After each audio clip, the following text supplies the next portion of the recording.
உயிரிழந்த தாயின் ஆசையை நிறைவேற்ற அரசியல் கைதியின் சகோதரி செய்த செயல். தலை தூக்கியுள்ள வன்முறை கலாச்சாரம். பதில் போலீஸ் அதிபரின் பதில் என்ன? உதவி போலீஸ் பரிசோதகர் ஒருவர் தன்னைத்தானே சுட்டு உயிர் மாய்ப்பு. கொக்கு தொடுவாய் மனித புதைகுழி மக்களிடம் முன்வைக்கப்பட்டுள்ள கோரிக்கை. இராணுவத்தால் கொல்லப்பட்ட தமிழ் இளைஞனின் உடல்கூற்று பரிசோதனை அறிக்கை. கஜேந்திரகுமார் அனுப்பிய முக்கிய செய்தி கண்டுகொள்ளாத எம்ஏ சுமந்திரன். அரசியல் கைதிகளின் விடுதலையை வலியுறுத்தி விடுதலை நீர் சேகரிக்க நிகழ்ச்சி திட்டம் ஆரம்பம். கிளிநொச்சியில் விபத்தில் சிக்கி பெண்ணொருவர் என்று பலி. அரசாங்கத்துக்கு எதிராக ஒன்றிணைந்த முன்னாள் ஜனாதிபதிகள். செம்மணி விவகாரத்தில் அரசு தலையீடு எதுவும் இருக்காது, வெளி விவகார அமைச்சர் திட்டவட்டம். அரசியல் கைதியின் சகோதரி ஒருவர் தன்னுடைய தாயின் இறுதி ஆசையை நிறைவேற்றும் முகமாக சிறுவர்களுக்கு உணவூட்டிய நிகழ்ச்சி சம்பவம் யாழ் அராலியில் இடம்பெற்றது. அரசியல் கைதியான விக்னேஸ்வரநாதன் பார்த்திபனின் தாயார் தன்னுடைய கையினால் தன்னுடைய மகனுக்கு உணவூட்ட வேண்டும் என்ற அவாவில் இருந்து வந்தார். இருப்பினும் அவரின் மகனான பார்த்திபன் விடுதலையாகாத நிலையில் தாயின் இறுதி ஆசை நிறைவேறாமல் இயற்கை எய்தினார். பார்த்திபன் இதுவரை விடுதலையாகாத நிலையில் அவரின் தாயாரின் ஆசையை நிறைவேற்றும் முகமாக பார்த்திபனின் சகோதரி வாகினி இன்றைய தினம் அராலி பகுதியில் உள்ள குழந்தைகளுக்கு தனது கரங்களால் உணவூட்டி தாயாரின் இறுதி ஆசையை நிறைவேற்றுவதற்கு முயற்சித்தார். இந்த சம்பவம் அனைவர் மத்தியிலும் நிகழ்ச்சியையும் அரசியல் கைதிகளின் விடயத்தில் வாக்குறுதிகளை வழங்கிவிட்டு தொடர்ச்சியாக ஆட்சிக்கு வரும் ஒவ்வொரு அரசின் போலி முகங்களின் மீதான வெறுப்பையும் ஏற்படுத்துவதாக பலரும் விமர்சனங்களை முன்வைத்து வருகின்றனர். நாட்டில் வன்முறை கலாச்சாரம் தலைதூக்கியிருப்பதாக பரவும் கருத்துக்களில் எவ்வித உண்மையும் இல்லை என பதில் போலீஸ் அதிபர் பிரியந்த வீரசூரிய தெரிவித்தார். நாட்டில் இடம்பெறும் வன்முறை சம்பவங்கள் குறித்து ஊடகங்களின் கேள்விக்கு பதில் வழங்கிய போது அவர் இவ்வாறு குறிப்பிட்டார். ஆட்சி மாற்றத்துடன் அவர்களுக்கான அனுசரணை இல்லாமல் போனவுடன் அவர்களில் பெரும்பாலானவர்கள் நாட்டை விட்டு தப்பி ஓடினர். தற்போதைக்கு குற்றவாளிகளின் ஆதிக்கத்தை நிலைநிறுத்திக் கொள்வதற்கான செயற்பாடுகளை மேற்கொள்வதை ஒரு சில அரசியல்வாதிகள் வன்முறை கலாச்சாரம் தலையெடுத்திருப்பதாக சோடிக்க முனைகிறார்கள். அவர்களுக்கு குற்றவாளிகளோடு நெருங்கிய தொடர்பு உள்ளதன் காரணமாக அவ்வாறு தகவல்களை பரப்புகிறார்கள். நாட்டில் அவ்வாறான வன்முறை கலாச்சாரம் எதுவும் தலையெடுக்கவில்லை என்று பதில் போலீஸ் அதிபர் பிரியந்த வீரசூரிய தொடர்ந்து கருத்து வெளியிட்டார்.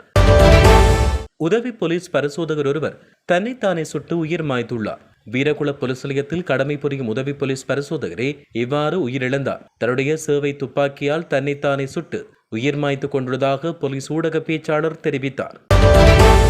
முல்லைத்தீவு மாவட்ட கொக்குத்தொடுவாய் மனித புதைகுழியில் கண்டுபிடிக்கப்பட்ட சான்று பொருட்களை அடையாளம் காண உதவுமாறு காணாமல் போனோர் அலுவலகத்தின் நிறைவேற்று பணிப்பாளர் சட்டத்திரணி தற்பரன் வேண்டுகோள் விடுத்துள்ளார். முல்லைத்தீவு மாவட்டத்தின் கொக்குத்தொடுவாய் பிரதேசத்தில் உள்ள மனித புதைகுழி குறித்து விசாரணை முல்லைத்தீவு நீதவான் முல்லையில் நடத்தப்பட்டு வருகிறது.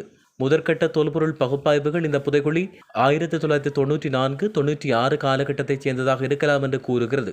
காணாமல் போன மற்றும் காணாமல் ஆக்கப்பட்ட ஆட்களை கண்டுபிடிப்பதற்கான காணாமல் போன ஆட்கள் பற்றிய அலுவலகத்தின் பரந்த முயற்சிகளின் ஒரு அங்கமாக இது காணப்படுகிறது. புதைகுழியில் உள்ள மனித எச்சங்களின் அடையாளம் குறித்து தீர்மானம் மேற்கொள்வதற்கு துணை புரியுமாறு காணாமல் போன ஆட்கள் பற்றிய அலுவலகத்திடம் முல்லைத்தீவு நீதவான் கோரிக்கை விடுத்துள்ளார். இலங்கையிலும் வெளிநாட்டிலும் உள்ள பொதுமக்களிடம் இந்த வழக்கு தொடர்பான முக்கிய தகவல்கள் இருக்கலாம் என்பதை காணாமல் போன ஆட்கள் பற்றிய அலுவலகம் நம்புகிறது. புதைகுழி அகழ்வின் போது கண்டுபிடிக்கப்பட்ட அடையாளப்படுத்தப்பட்ட பொருட்கள் தொடர்பில் பொதுமக்கள் தகவல்களையும் அடையாளங்களையும் உறுதிப்படுத்திக் கொள்ள முடியும். காணாமல் போன ஆட்கள் பற்றிய அலுவலகம் கொக்குத்தொடுவாய் மனித புதைகுழி சான்று பொருட்களை இனம் காணும் குடும்ப உறுப்பினர்கள் அல்லது நெருங்கிய நண்பர்களிடமிருந்து புதைகுழியில் உள்ள எச்சங்கள் குறித்து சாத்தியமான அடையாளங்கள், அவற்றின் அம்சங்கள், உடைகள், முந்தைய காலங்களில் ஏற்பட்ட காயங்கள் போன்றவற்றை விவரிக்க முடியும். வழங்கும் தகவலின் அடிப்படையில் காணாமல் போன ஆட்கள் பற்றிய அலுவலகத்தில் பயிற்சி பெற்ற அதிகாரிகள் இந்த வழக்கு தொடர்பான முக்கிய தகவல்களை கொண்ட சாத்தியமான உறவினர்கள், சாத்தியமான சாட்சிகள் தொடர்பில் நேர்காணல் செய்வார்கள். இந்த நேர்காணலின் இரகசிய தன்மைகள் உறுதி செய்யப்படும். குறிப்பாக அவர்களின் பாதுகாப்பையும் உறுதி செய்ய திட்டமிடப்பட்டுள்ளதாக தெரிவிக்கப்பட்டுள்ளது. முல்லைத்தீவு முத்தையன் கட்டுக்குளத்தில் காயங்களோடு மீட்கப்பட்ட இளைஞனின் சடலம் மீதான உடல்கூற்று பரிசோதனை யாழ் போதனா வைத்தியசாலையில் மேற்கொள்ளப்பட்டதோடு மாதிரிகள் மேலதிக பகுப்பாய்விற்காக கொழும்புக்கு அனுப்பப்பட்டுள்ளன. முல்லைத்தீவு ஒட்டுசுட்டான் போலீஸ் பிரிவுக்குட்பட்ட முத்தையன் கட்ட பகுதியில் கடந்த 7ஆம் தேதி இராணுவத்தால் தாக்கப்பட்டு காணாமல் போனதாக தேடப்பட்டு வந்த 32 வயதுடைய எதிர்மெனசிங்க கபில்ராஜ் என்ற குடும்பஸ்தர் நேற்று முத்தையன்கட்டு குளத்திலிருந்து சடலமாக மீட்கப்பட்டார்.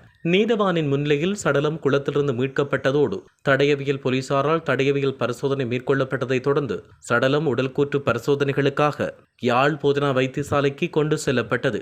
இந்த நிலையில் இன்றைய தினம் யாழ் போதனா வைத்தியசாலையில் சட்ட வைத்திய அதிகாரியால் உடற்கூற்று பரிசோதனை மேற்கொள்ளப்பட்ட நிலையில் மரணத்துக்கான தெளிவான காரணம் குறிப்பிடப்படாமல் சடலம் உறவினர்களிடம் கையளிக்கப்பட்டதோடு மேலதிக பகுப்பாய்வுக்கென மாதிரிகள் கொழும்புக்கு அனுப்பப்பட உள்ளதாக தகவல் வழங்கப்பட்டது. சுமந்திரன் மற்றும் CVK-வுக்கு தான் அனுப்பிய முக்கிய குறுஞ்செய்திக்கு இதுவரை பதில் கிடைக்கவில்லை என தமிழ் தேசிய மக்கள் முன்னணியின் தலைவர் கஜேந்திரகுமார் பொன்னம்பலம் தெரிவித்தார். யாழ் கொக்குவில் பகுதியில் உள்ள கட்சியின் அலுவலகத்தில் இன்று ஊடக சந்திப்பை நடத்தி அவர் இதனை குறிப்பிட்டார். இதன்பொழுது கொள்கை ரீதியான இணக்கப்பாடொன்றை ஏற்படுத்துவதற்காக ஒரு முக்கிய பிரதி அறிக்கையை தயாரிக்க தீர்மானித்துள்ளோம். அந்த பிரதி அறிக்கையை நான் தனிப்பட்ட முறையில் இலங்கை தமிழரசு கட்சியின் பதில் பொதுச் செயலாளர் சுமந்திரனுக்கு வாட்ஸ்அப்பில் அனுப்பினேன். அதேபோல் அந்த கட்சியின் தலைவர் CVK சிவஞானத்துக்கும் வாட்ஸ்அப் செயலியில் குறுஞ்செய்தியாக அனுப்பினேன். அந்த குறுஞ்செய்திகளின் ஸ்கிரீன்ஷாட்களை நான் நகலெடுத்து வைத்துள்ளேன். அதற்கு அவர்கள் இதுவரை எந்த பதிலும் அளிக்கவில்லை என்று அவர் இதன்போது குறிப்பிட்டார். நெடுங்காலமாய் சிறைகளில் வாடும் அரசியல் கைதிகளின் விடுதலையை வலியுறுத்தி இன்று அராலி முத்தமிழ் சனசமூக நிலையத்தில் விடுதலை நீர் சேகரிப்பு இடம்பெற்றது. இந்த விடுதலை நீர் சேகரிப்பதற்கு முன்னர் 2 நிமிடம் அகவணக்கம் செலுத்தப்பட்டது. பின்னர் அராலி பகுதி மக்கள், சிறுவர்கள் ஆகியோர் தமது வீட்டில் இருந்து எடுத்து வரப்பட்ட விடுதலை நீரை பானையில் ஊற்றினர். குரலற்றவர்களின் குரல் அமைப்பினால் முன்னெடுக்கப்பட்டு வரும் அரசியல் கைதிகளின் விடுதலையை வலியுறுத்திய இந்த வேலை திட்டத்தில் அந்த அமைப்பின் செயற்பாட்டாளர் மு. கோமகன், யாழ்ப்பாண பல்கலைக்கழக மாணவர்கள், சிறுகள் அமைப்பினர், முத்தமிழ் சனசமூக நிலையத்தினர், அராலி பகுதி மக்கள் மற்றும் சிறுவர்கள் ஆகியோர் கலந்து கொண்டனர். குறித்த செயல் திட்டம் வடக்கு கிழக்கு தமிழர் தாயகமெங்கும் ஆரம்பிக்கப்பட்டுள்ள நிலையில் எதிர்காலத்தில் அரசியல் கைதிகளின் விடுதலையை விரும்பும் புலம்பெயர் தேசங்களிலும் இந்த விடுதலை நீர் சேகரிக்கப்பட உள்ளது. இவ்வாறு சேகரிக்கப்படும் நீர் விடுதலை மரம் ஒன்றை நாட்டி அந்த மரத்துக்கு ஊற்றப்பட உள்ளதாக குறிப்பிடப்படுகின்றது. கிளிநொச்சியில் இடம்பெற்ற விபத்தில் சிக்கி பெண்ணொருவர் உயிரிழந்துள்ளார். சிவஜுகன் சுகந்தினி என்ற 44 வயதுடைய பெண்ணொருவர் இவ்வாறு உயிரிழந்தார். இந்த விபத்து கிளிநொச்சி அக்கராயன் முருகண்டி பிரதான வீதியின் அமைதிபுரத்து கண்மித்த பகுதியில் இன்றைய தினம் இடம்பெற்றது. முருகண்டி பகுதியிலிருந்து முழங்காவில் நோக்கி பயணித்த மோட்டார் சைக்கிள் ஒன்று எதிரே வந்த காருடன் மோதியதில் இந்த விபத்து இடம்பெற்றுள்ளது. இதன்பொழுது சம்பவ இடத்திலேயே அந்த பெண் பலியாகியுள்ளதாக போலீசார் தெரிவித்துள்ளனர். சம்பவம் தொடர்பில் கிளிநொச்சி காவல்துறையினர் மேலதிக விசாரணைகளை முன்னெடுத்து வருவதாக தெரிவிக்கப்படுகின்றது. முன்னாள் ஜனாதிபதிகளின் உரிமைகளை நீக்கும் சட்டமூலத்துக்கு எதிராக சட்ட நடவடிக்கை எடுப்பதற்காக முன்னாள் நிறைவேற்ற ஜனாதிபதிகள் அனைவரும் இணைந்து கலந்துரையாடல்களை நடத்தியுள்ளதாக அறிவிக்கப்பட்டுள்ளது. அதன்படி இதன் சட்டப்பூர்வ நிலை குறித்து ஆராய அனைத்து முன்னாள் ஜனாதிபதிகளும் சுமார் 50 சட்டத்தணிகள் கொண்ட குழுவை அணுகி வருவதாக தகவல்கள் தெரிவிக்கின்றன. முதற்கட்ட கலந்துரையாடல் கடந்த ஞாயிற்றுக்கிழமை முன்னாள் ஜனாதிபதி ரணில் விக்ரமசிங்கே அலுவலகத்தில் நடைபெற்றதாக கூறப்படுகிறது. அதன் பொழுது முன்னாள் ஜனாதிபதிகளான மஹிந்த ராஜபக்ஷ, கோட்டாபய ராஜபக்ஷ மற்றும் சந்திரிகா குமாரதுங்க ஆகியோரின் பிரதிநிதிகள் கலந்துரையாடலில் பங்கேற்றதாக ஜனாதிபதி சட்டத்தரணி ஒருவர் தெரிவித்தார். செம்மணி விவகாரம் நீதித்துறையின் கீழ் வருவதால் இதில் அரசு தலையீடு எதுவும் இருக்காது என்று வெளிவிவகார அமைச்சர் விஜித கீரத் தெரிவித்தார். அத்துடன் மன்னார் மாத்தளையிலும் மனித புதைகுழிகள் கண்டுபிடிக்கப்பட்டுள்ளதாகவும் அவற்றை அகழ்வதற்கான விசாரணை குறித்த உரிய நடைமுறைகளுக்கு அரசாங்கம் அனுமதி அளித்துள்ளதாகவும் இந்த விடயங்களில் நாங்கள் வெளிப்படைத்தன்மையுடன் இருப்பதாகவும் அவர் தெரிவித்தார். செம்மணி மனித புதைகுழி குறித்து சர்வதேச விசாரணை அவசியம் என்ற வேண்டுகோள் குறித்து பதில் வழங்கியுள்ள போது வெளிவிவகார அமைச்சர் இவ்வாறு சுட்டிக்காட்டினார். ஐநா மனித உரிமை பேரவையின் 60வது கூட்டத்தொடரில் இலங்கையை பிரதிநிதித்துவம் செய்யும் குழுவுக்கு தலைமை தாங்கவுள்ள வெளிவிவகார அமைச்சர் விஜித கீரத் இலங்கையின் நிலைப்பாட்டை முன்வைத்து உரையாற்ற உள்ளதாக தெரிவிக்கப்பட்டுள்ளது. புதிய அரசாங்கம் பதவியேற்றது முதல் ஐநா மனித உரிமை பேரவையில் இலங்கை தொடர்பில் சமர்ப்பிக்கப்படும் தீர்மானங்கள் கடுமையானவையாக காணப்படாத நிலை காணப்படுவதாகவும் அவர் இதன் பொழுது குறிப்பிட்டுள்ளார்.